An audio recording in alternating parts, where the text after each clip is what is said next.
श्रीवत्स गोत्र कुलवारिधि पूर्णचंद्रम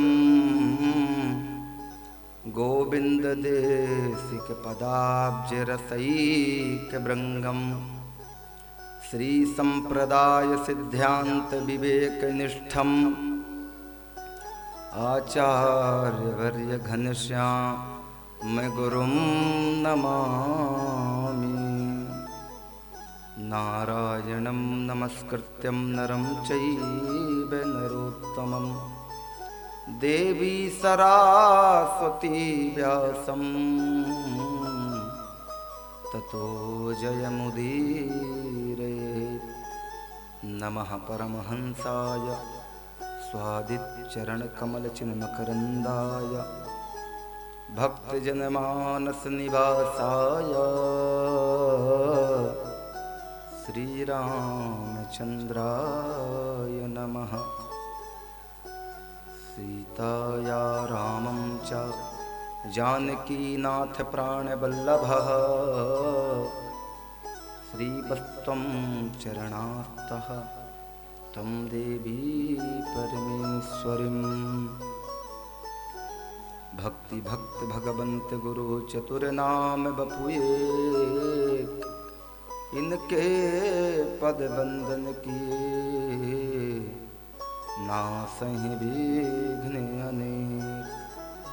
प्रियादास जु के पद कमल नाबहु बारंबार भक्ति रस बोधनी टीका भक्तमालति सुख सार। बोलिए राजा रामचंद्र भगवान की, श्री सरजू मैया की, श्री अयोध्या धाम की, काशी विश्वनाथ भगवान की, श्री हनुमान जी महाराज की, तीर्थराज प्रयाग की, श्री वृंदावन बिहारीलाल की, श्री वृंदावन धाम की, श्याम सुंदर श्री यमुने महारानी की। जय जय श्री सीताराम, जय जय श्री राधे श्याम। नमः पार्वती पतये हर हर महादेव।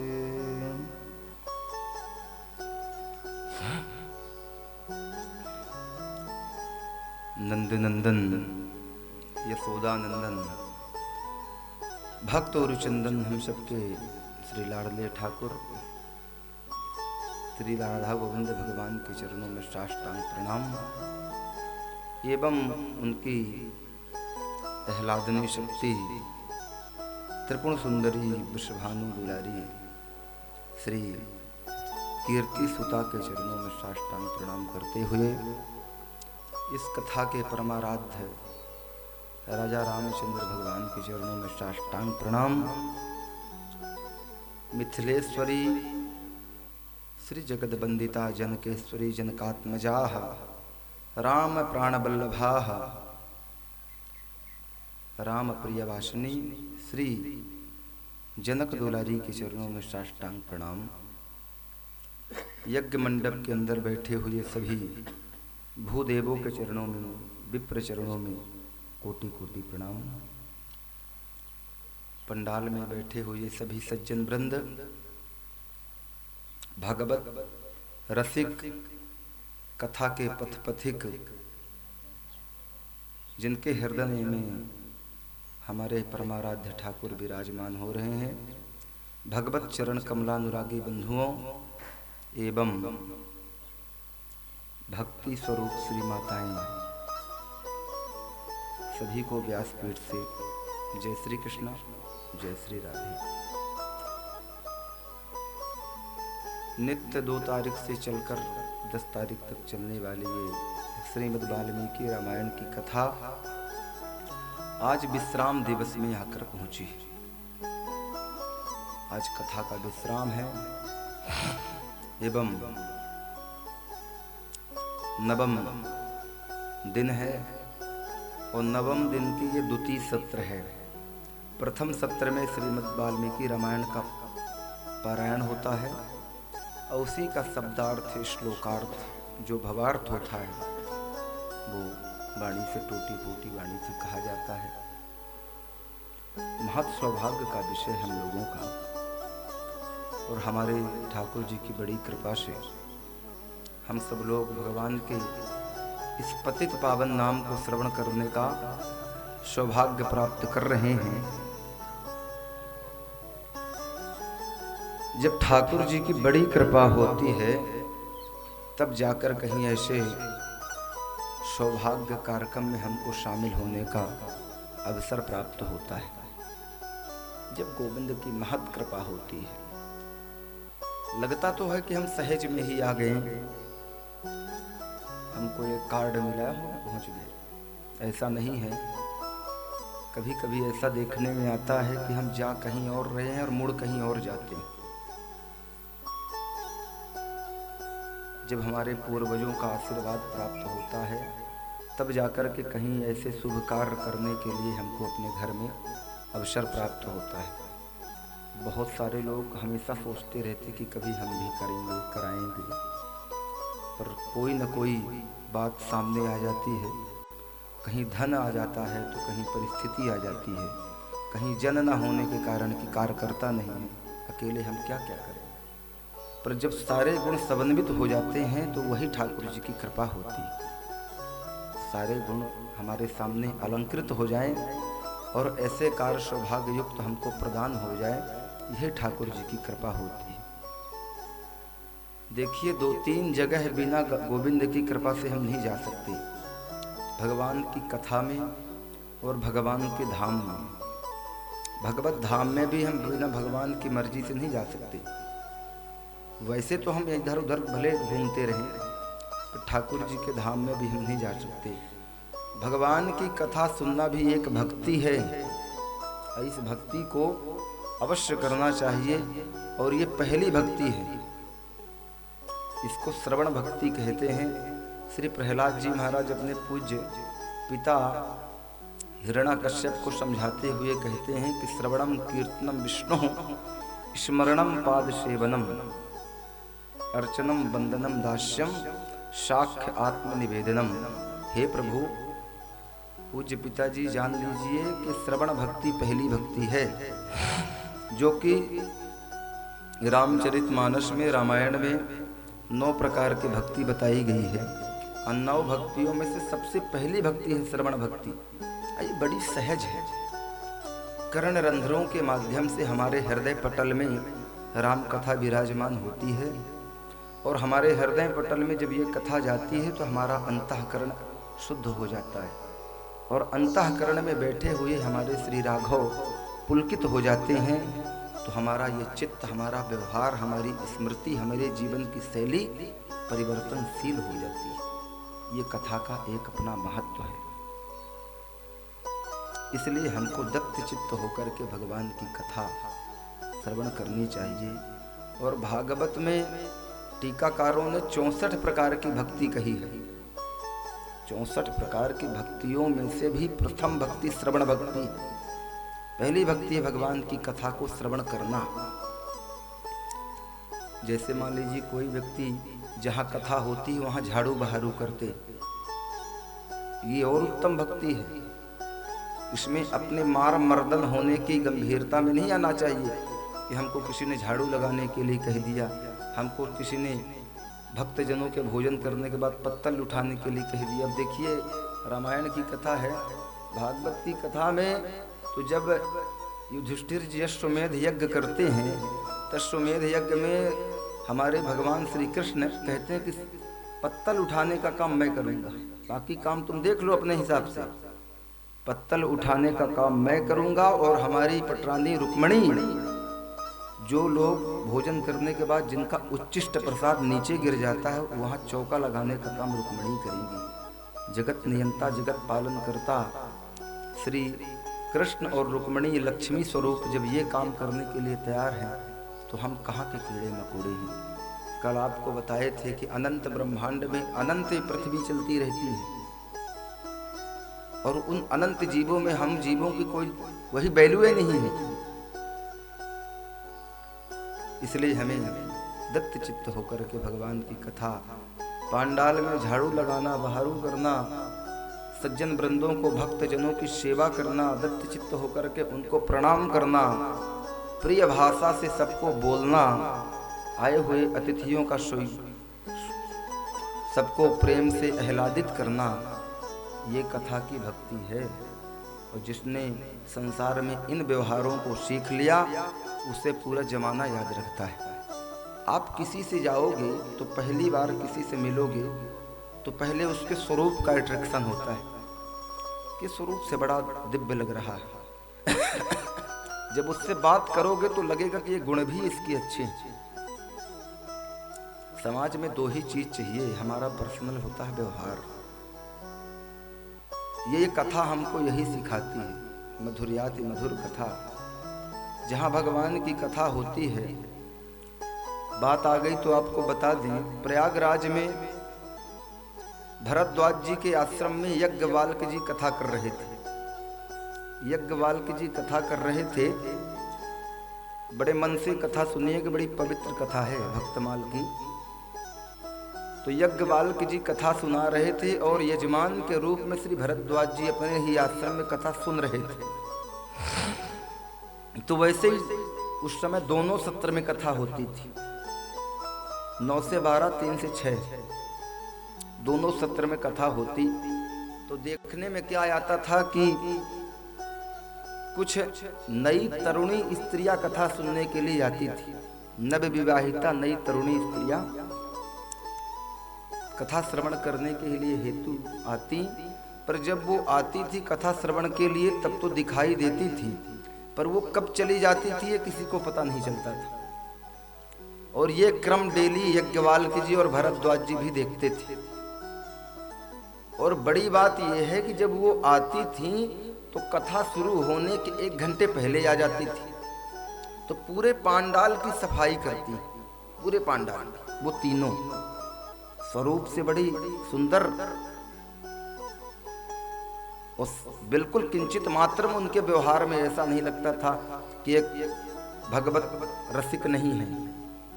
और जब जाती थी तो सब श्रोता जब चले जाएं तब फिर झाड़ू लगाएं और पूरा साफ सफाई करके घर चली जाती थी।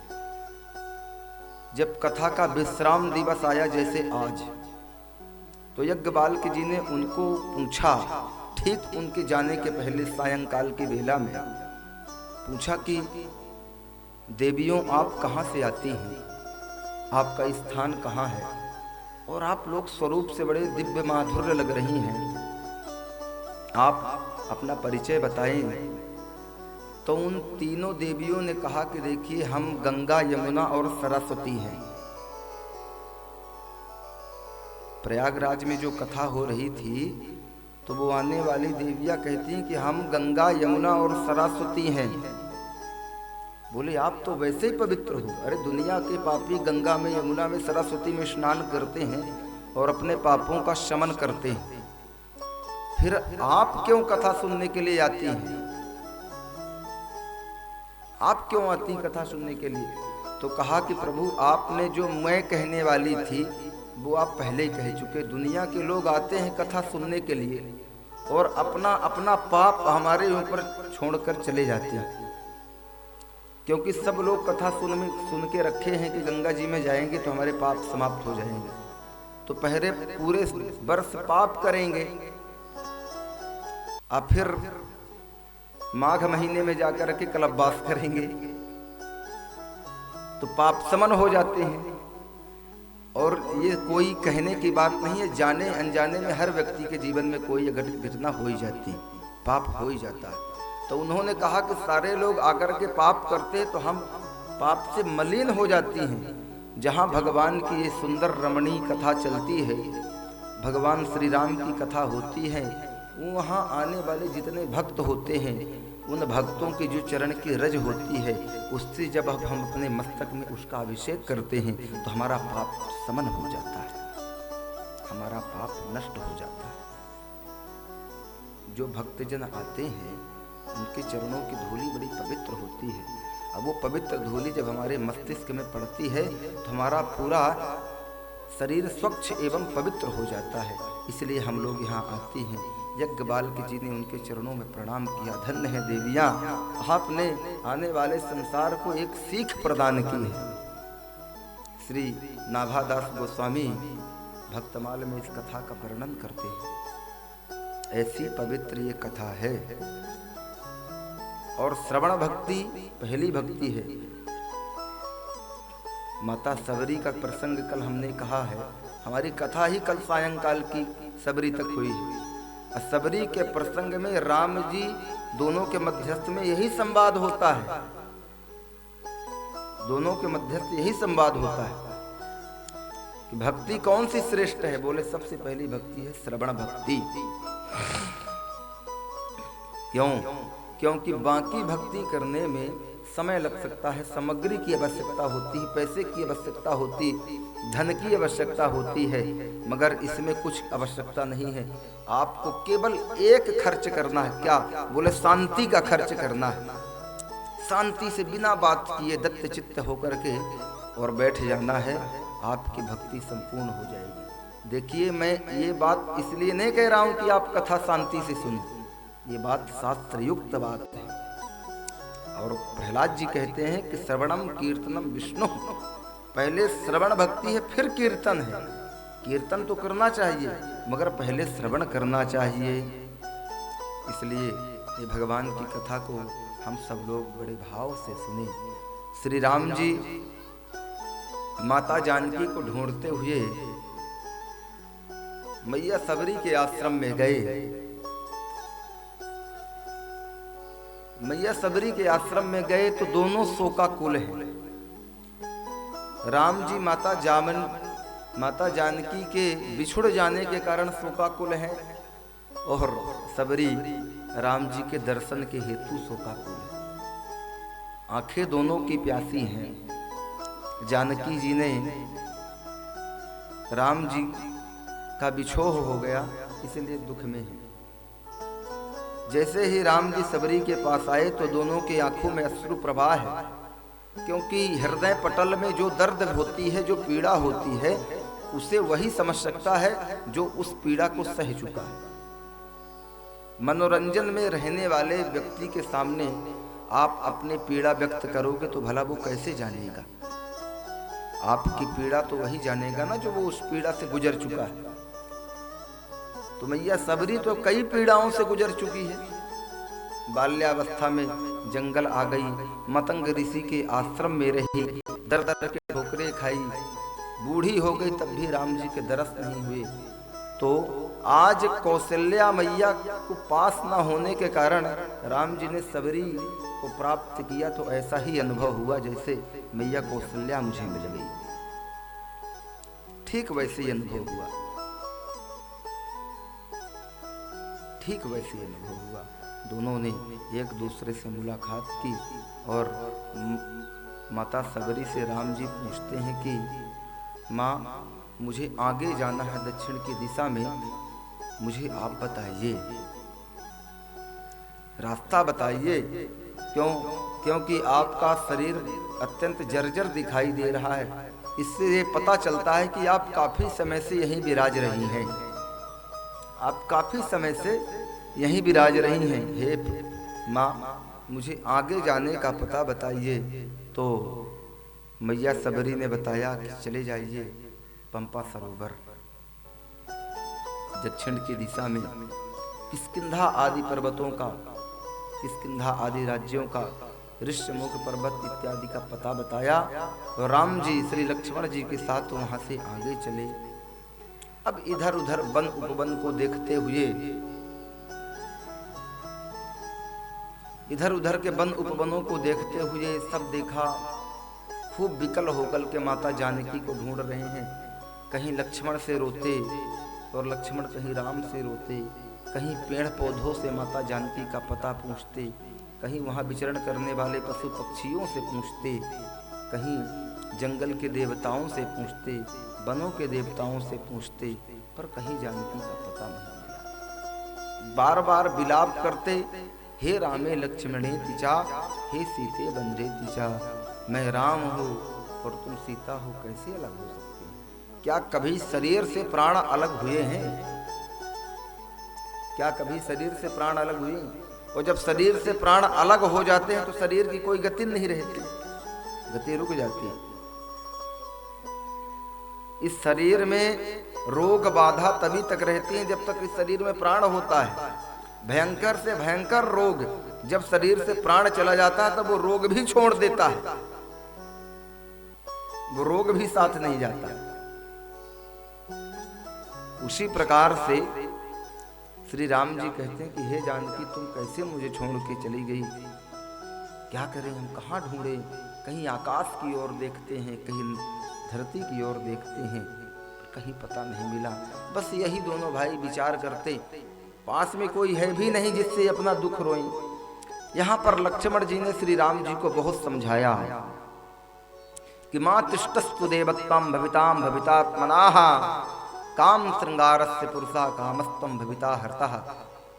यद्यपि हे राघव भैया, मैं आपको समझाने योग्य तो नहीं हूँ, आप बहुत ज्ञानी नाम हैं, बहुत ज्ञानी हैं, हम आपको क्या समझाएं? फिर भी मैं आपका छोटा भाई हूँ और छोटे भाई का कर्तव्य होता है कि यदि बड़े भाई के जीवन में कोई दुख आ जाए तो उसके दुख को बटाए, हाथ बटे। इसलिए इस रिश्ते के नाते मैं आपको यही कहूँगा कि आप घबराएं नहीं, हमारी माँ हमें छोड़ करके कभी नहीं जाएगी। ये लक्ष्मण जी कहते हैं कि मेरी माँ मुझे छोड़ के नहीं जाएगी और आपकी भार्या जानकी भी आपको छोड़ कर कभी नहीं जाएंगी। बस यही विचार करते हुए दोनों भाई चल रहे थे। सामने एक पर्वत था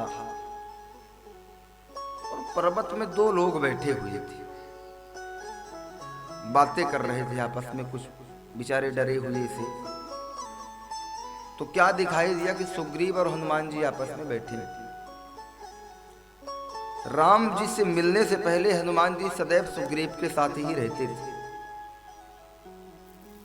सदैव सुग्रीव के ही साथ रहते थे। क्यों? क्योंकि उनको आदेश दिया गया है कि हे हनुमान, तुमको सदैव सुग्रीव की रक्षा करना है। ये बल से कमजोर है और इसका भाई बाली बड़ा मजबूत है। कभी विवाद का समय आता है तो तुमको इसी के पक्ष में रहना। ये आदेश भगवान सूर्य ने दिया था। जब सूर्य भगवान से हनुमान जी शिक्षा प्राप्त करने के लिए गए तो भगवान सूर्य ने कहा कि देखो हनुमान, मैं निरंतर चलता हूं, निरंतर घूमता रहता हूं, तो तुम कैसे हमसे शिक्षा प्राप्त करोगे? क्योंकि भगवान सूर्य को वेद की बहुत जानकारी है, वेद का ध्यान उनका अच्छा है। हनुमान जी ने कहा कि प्रभु, मुझे तो वेद की शिक्षा आपसे लेनी है।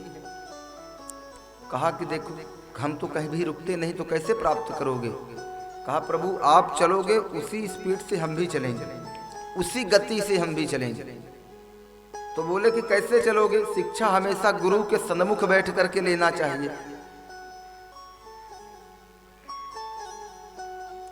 बोलिए भक्त वत्सल भगवान की। शिक्षा हमेशा गुरु के सन्निकट और सन्मुख बैठ करके प्राप्त करनी चाहिए। जब ऐसा कहा तो हनुमान जी ने कहा कोई बात नहीं, मैं आपके सन्मुख ही बैठूंगा और मैं पीछे की तरफ आपकी गति के हिसाब से चलूंगा। बोले चल पाओगे क्या? बोले अवश्य में, हे गुरुदेव, आपके श्री चरणों की कृपा से मैं अवश्य में चल पाऊंगा। और हनुमान जी ने शिक्षा प्राप्त की, चारों वेदों का अध्ययन कर लिया, मंत्र संहिता का अध्ययन कर लिया, 6 शास्त्रों का अध्ययन कर लिया, पुराणों का अध्ययन कर लिया, इतिहासों का अध्ययन कर लिया, सब कुछ, सभी वेद वेदांगत से पारंगत हो गए। इसलिए उनको कहा जाता है। और उन शिक्षा को प्राप्त करने के बाद फिर भगवान श्री राम की भक्ति कर ली तो जो बचा कुचा था वो सब कुछ प्राप्त हो गया। क्यों? बोले गुरु के प्रति अखंड भक्ति और राम जी की कृपा जब दोनों प्राप्त हो जाए तो फिर कोई विशेष नहीं रहता। अपना कर्म भी होना चाहिए और भगवत कृपा भी होना चाहिए। हनुमान जी ने कर्म क्या किया? बोले इतना कर्म किया कि जिस गति से सूर्य भगवान चले उसी गति से चले, तो कर्म में कोई कमी नहीं। अब भगवत कृपा भी हो गई तो काम बन गया। यदि हम सोचे कि केवल अपने कर्म के वजह से ही हमको सफलता मिलेगी तो नहीं, भगवत कृपा भी होनी चाहिए। और सोचे केवल कि भगवत कृपा के ही आधार पर बैठे रहें तो भी काम नहीं बनेगा।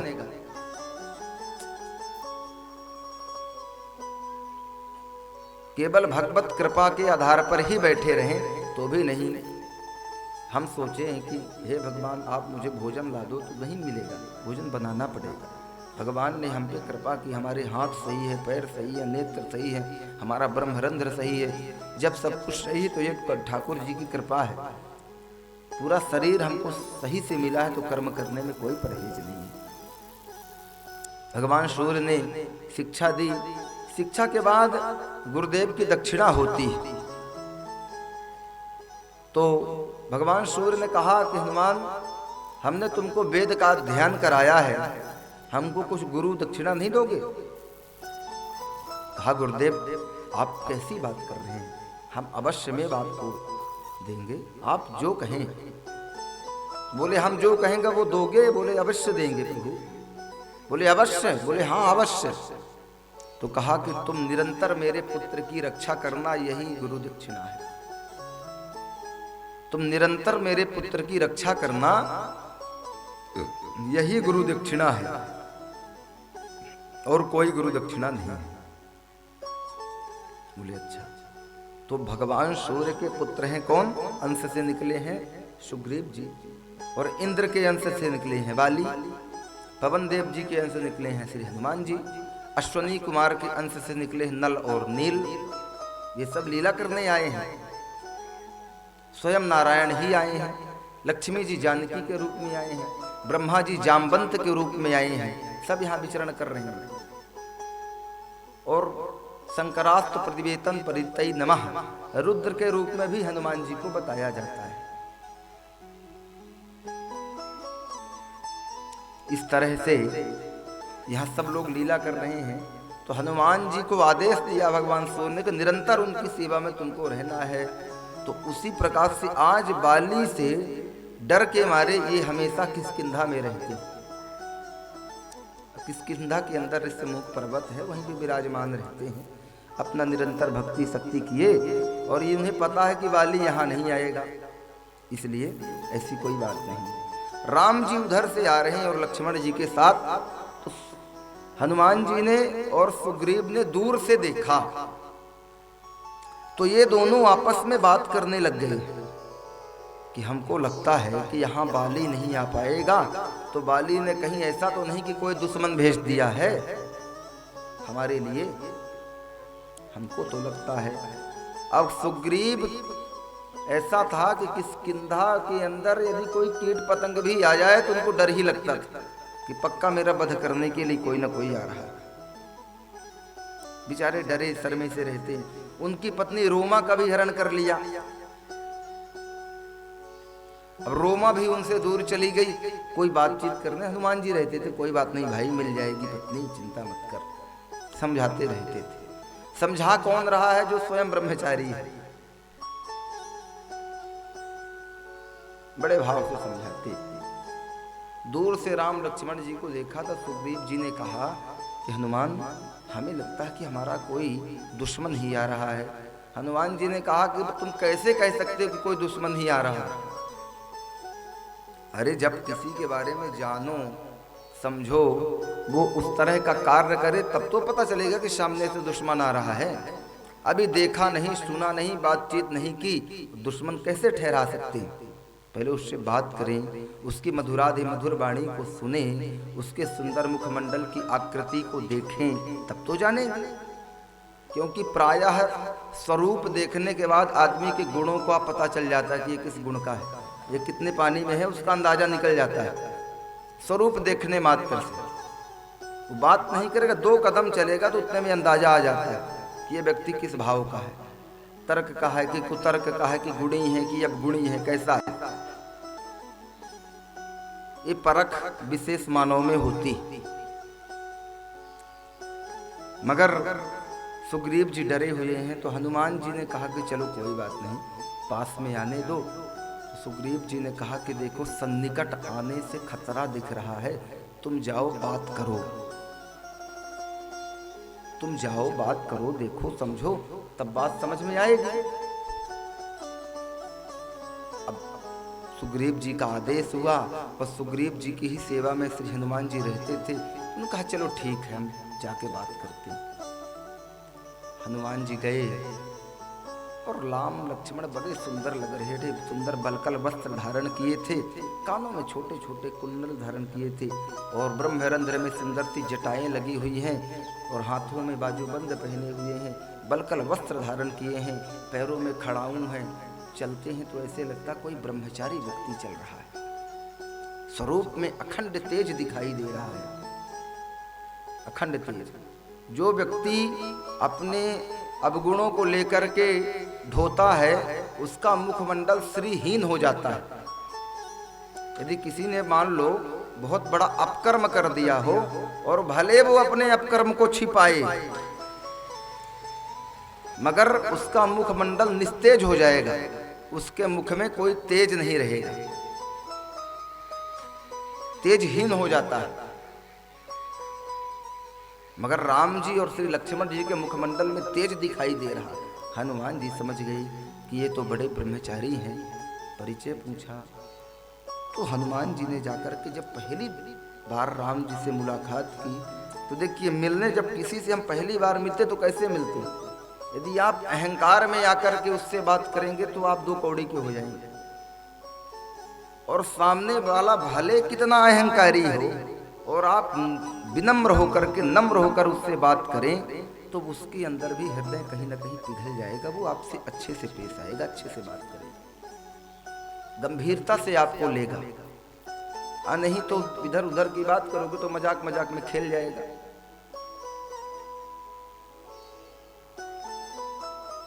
हनुमान जी ने जाकर के जब गए तो राम जी ने हनुमान जी का परिचय पूछा। हनुमान जी ने बड़ा सुंदर उत्तर दिया कि दास्योहम सर्वमन्त्वः कर्मां प्रभुवात्मतः अंजनी सुत देवख्यम पवन देवीत पितृतः। हे प्रभु, आप हमको अपना दास ही समझो।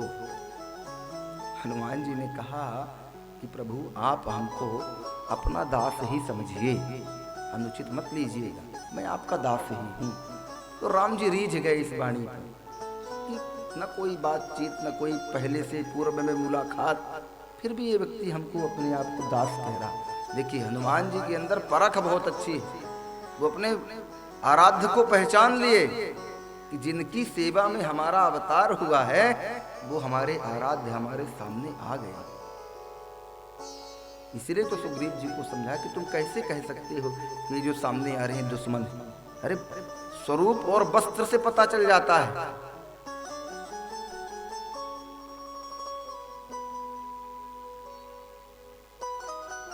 सबसे पहले यदि कैसे वस्त्र और आज के तो ले तो बालों की कटिंग से पता चल जाता कि ये कैसे महापुरुष होंगे, तरह तरह के।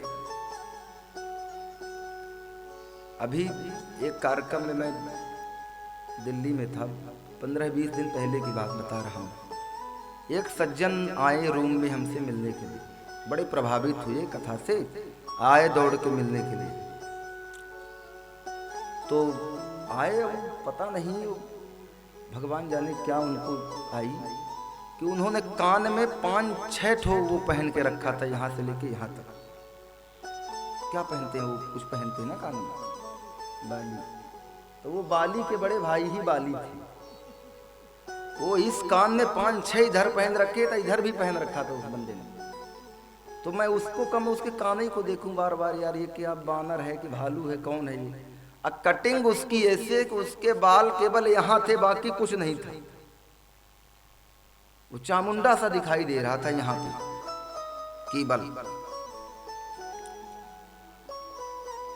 और अलंकार में कहे तो कम से कम 4 से 5 तोले की चैन उसने 3-4 बनवा रखी थी इस तरह से। आया, बकायदे प्रणाम दंडवत किया। मैं साधारण व्यक्ति भाई, रूम में था भी नहीं कोई, वह एक बड़ा खतरा आदमी आ गया। कौन? 2-3 पंडित जी थे हमारे साथ में, आचार्य लोग। उनको फोन करके बुलाए कि भाई जब कोई आया करो तो मेरे रूम में रहा करो, छोड़ देते हो कहीं। उनसे परिचय पूछा तो वो बताए हो गया, बातचीत से उस अंदाजा मिल गया। कहने का भाव ये है कि आज का व्यक्ति के रहन सहन और उनका चरित्र बता देता कि ये कैसा है। हनुमान जी ने वही बात बताई कि ये बड़े भावायुक्त दिखाई दे रहे हैं, ब्रह्मचारी भेष धारण किए हुए हैं, आप कैसे कह सकते कि ये दुश्मन? और भगवान की आस्था हो यदि भगवान के प्रति आपकी, तो आप अपना भाव कहीं न कहीं प्रकट कर देंगे। हनुमान जी मिले तो बोले कि दास्योहम, प्रभु मैं केवल आप हमको अपना दास ही समझिए, मेरा और कोई अपना परिचय नहीं। राम जी ने पूछा कि किस कहाँ के पुत्र हो, किसके गर्भ से जन्म लिए हो? तो कहा अंजनी सुत मातृक्षम, माता अंजनी हमारी माँ है, पवन देव हमारे पिता हैं। बोले अच्छा। इस तरह से परिचय दिया। राम जी बड़े प्रभावित हुए उनके परिचय से। अब यहां से हनुमान जी का मिलना मतलब राम जी का काम अब यहां से सफल हो रहा धीरे धीरे। इससे पता चलता है कि जिसके जीवन में हनुमान जी की थोड़ी सी भी कृपा हो जाए तो समझ लो कि अब जीवन में सफलता प्राप्त चालू हो गई। आप गर्त से अब ऊपर आना चालू हो गई। अब भगवान की कथा ही आपको ऊपर पहुंचा सकती है। भगवत कथा में ही आप हाईलाइट हो सकते। तो उसके बाद हनुमान जी ने राम जी का परिचय पूछा कि हे नाथ आप अपना परिचय बताओ।